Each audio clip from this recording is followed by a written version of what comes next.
Welcome to Living Fuel TV. I'm KC Craichy with special guest Andy O'Brien from Calgary, Alberta, Canada. You got it. Andy, thanks for being with us again. It's been exciting. KC, it's my pleasure. Once again, in case you missed previous segments here, that Andy is an elite strength and fitness coach, and he's one that actually gets the whole picture, the holistic picture of how to take an elite athlete to new levels, or take someone who's not an elite athlete to new levels. And Andy, it's just really fascinating. I just could talk to you all day about this kind of stuff. What is the difference? Okay, I ask docs this when I interview them all the time because I want to get your perspective on this. What is the difference between the 25-year-old cut, shredded athlete, and the other 25-year-old has basically the same size, and they really work out hard, but they're not getting it? What's the difference? Well, the difference is a metabolic and a hormonal drive, that those athletes have, and you get that partially through training, but you get it also through nutrition. It's really a combination of the two, and everybody's aiming to kind of get to that point, right? Everybody wants to have that lean, muscular physique. We're past the point where we're really in that bodybuilding mode. I think as a society, people want to be flexible. They want to be able to swing a tennis racket or go for a jog, and so everybody's kind of getting into that phase. I think from a training perspective, athletes go through whole body movements. So they go through movements that involve multiple joints, multiple muscles working at the same time.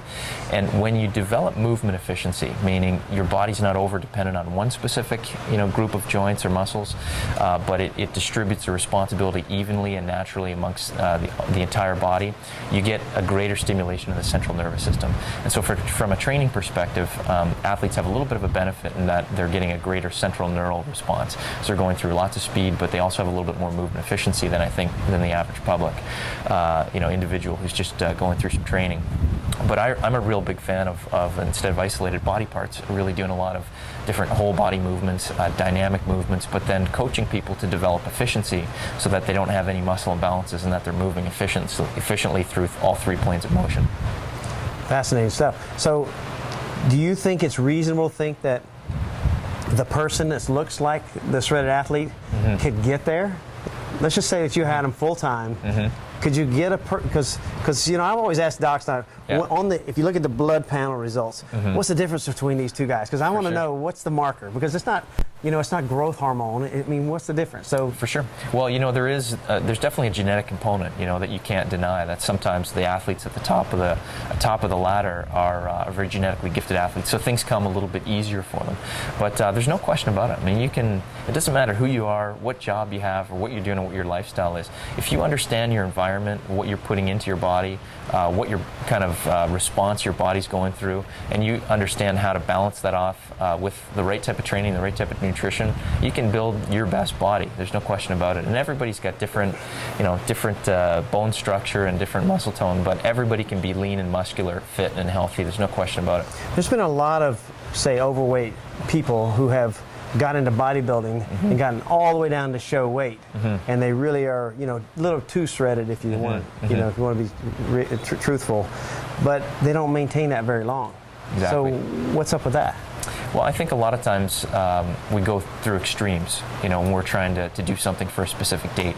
So instead of trying to just embrace a lifestyle and say, okay, this is how I'm going to live every day, this is how I'm going to eat, this is how I'm going to care for my body, they say, okay, well, on May 15th, I'm going to look a certain way. And so they end up having these targets, and they end up going through extremes to try and build up to one day, but not necessarily adopting the lifestyle habits to be able to carry that through for a lifetime. And I think that's really important for people to look at it as a lifestyle, not look at it as just something that you're trying to do in a very short period of time, and trying to go through those extremes of massive muscle gain, massive weight loss to try and get ready for one day. There's another 364 days of the year that you got to look good. So and they do some of the most bizarre things, like don't drink water for the last day and two, exactly, stuff like that. Exactly.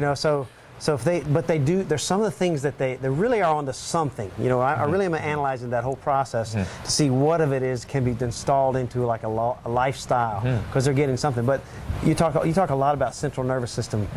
They're very stiff, like a bodybuilder is very stiff, but the guys you train are just completely flexible and strong. Absolutely.